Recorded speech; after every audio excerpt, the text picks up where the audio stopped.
ఎండలు మండిపోతున్నాయి. El Niño effect కూడా తోడైంది. రుతుపవనాలు అండమాన్ చేరుకున్న వేడి దెబ్బకు అక్కడే ఆగిపోయాయి. కేరళను తాకడం మరింత ఆలస్యమయ్యే ఛాన్స్ ఉంది. ఈ విషయాన్ని కేంద్ర వాతావరణ శాఖ తెలిపింది. ఇదే జరిగితే తెలుగు రాష్ట్రాలపై ప్రభావం తప్పదు. ఎల్నినో విశ్వరూపం దాలిస్తే కరువు తప్పదా?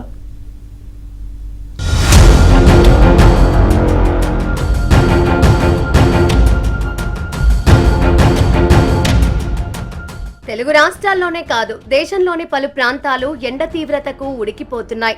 ఈసారి రుతుపవనాలు ముందస్తుగానే అండమాన్ చేరుకున్నాయి. మే 26వ తేదీన కేరళలో ప్రవేశిస్తాయని చెప్పుకొచ్చారు. దీంతో ఎండ తీవ్రత నుంచి త్వరలోనే బయటపడతామని భావించారు. అయితే రుతుపవనాలు మరింత ఆలస్యం అవుతున్నట్లు వాతావరణ శాఖ వెల్లడించింది.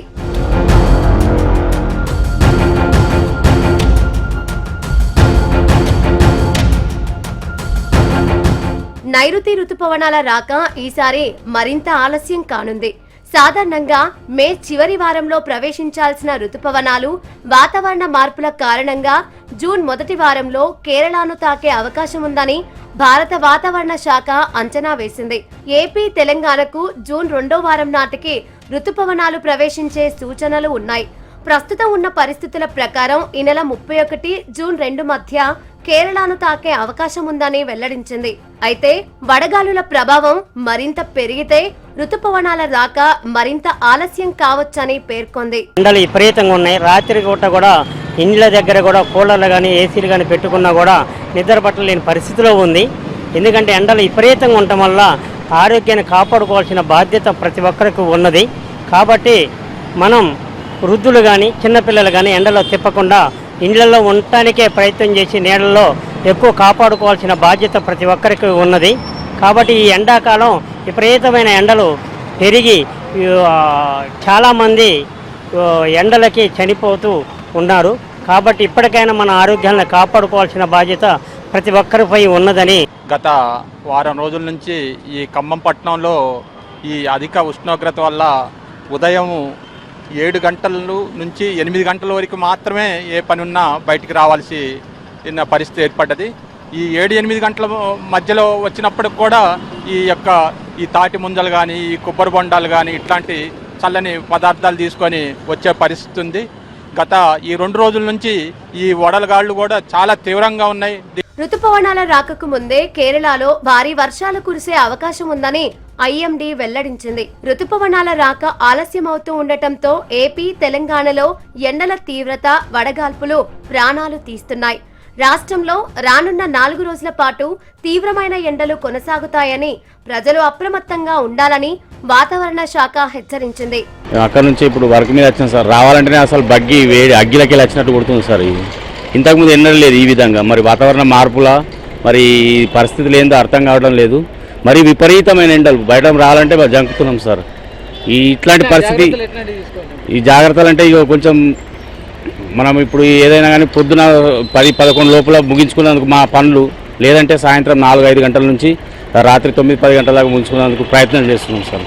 అంతే తప్ప ఈ ఎండ వేడిమికి మరి ఏం చేయలేము సార్. ఇక గాలి కూర్చుంటాను, ఇగో ఈ చెట్టు చేపడి చల్లగా కొడతా అంటే కూర్చుంటాను. అది ఏమన్నా గడికి నీళ్లు తాగటం, సపడిగా కూర్చోవటం చెట్ల కింద, ఏమి లేదు. ఇక మాసుండాలని ఎత్తుట వచ్చిన సచ్చేది ఈ ఎండలకు. ఇట్లా ఈ గతంలో ఎన్నడైనా ఇట్లాంటిది ఎన్నడూ లేదు ఈ గతంలో.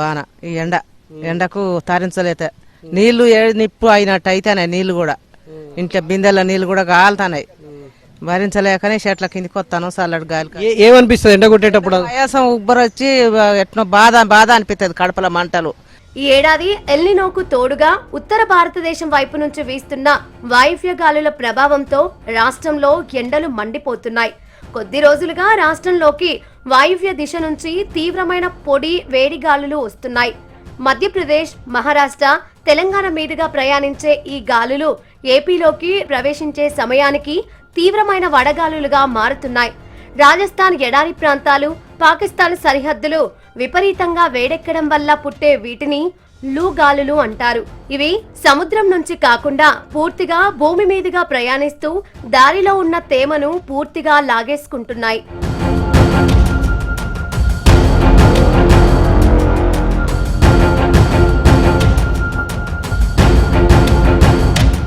పగటిపూట పశ్చిమ దిశ నుంచి వచ్చే ఈ తీవ్రమైన వేడి గాలుల వల్ల సముద్రం నుంచి వచ్చే సాధారణ చల్లటి గాలులు భూమి మీదకు రావడం లేదు.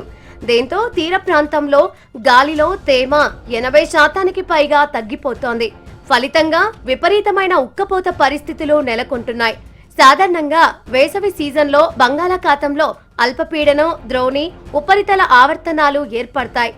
వాటి వల్ల వేసవి ప్రభావం కొద్దిగా తగ్గుతుంది. కానీ ఈసారి అలాంటివేమీ లేకపోవడం, ఒక అల్పపీడనం ఏర్పడినా అది బంగ్లాదేశ్ వైపు వెళుతూ సముద్రంలోని చల్లని గాలుల్ని తీసుకుపోయింది. దీంతో మన ప్రాంతం మరింత వేడెక్కే పరిస్థితులు ఏర్పడ్డాయి. మరికొన్ని రోజులు వేడి సెగలు తప్పవు.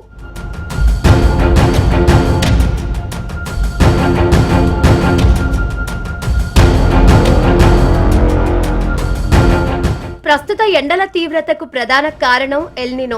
పసిఫిక్ మహాసముద్ర ఉపరితల నీరు అసాధారణంగా వేడెక్కడాన్ని ఎల్నినోగా పిలుస్తారు. ఈ ఉష్ణోగ్రత సాధారణం కంటే 2 డిగ్రీలు అంతకంటే ఎక్కువ పెరిగినప్పుడు దాన్ని వాతావరణ శాస్త్రవేత్తలు సూపర్ ఎల్నినోగా పరిగణిస్తారు. ఈ ఏడాది సూపర్ ఎల్నినో తప్పకపోవచ్చంటున్నారు నిపుణులు. దీనివల్ల నైరుతి రుతుపవనాలు ఆలస్యం కానున్నాయి.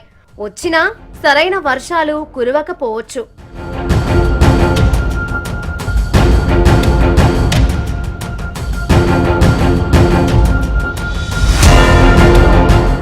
నైరుతి రుతుపవనాలు బలహీనంగా మారనున్నాయి. ఈ ఏడాది వర్షపాతం సాధారణం కన్నా తగ్గే ఛాన్స్ ఉంది. వాతావరణ పరిస్థితులను బట్టి రైతులు పంటల విషయంలో జాగ్రత్తలు తీసుకోవాలి. జూలై నెలలో వర్షాలు బాగా తగ్గే ఛాన్స్ ఉంది.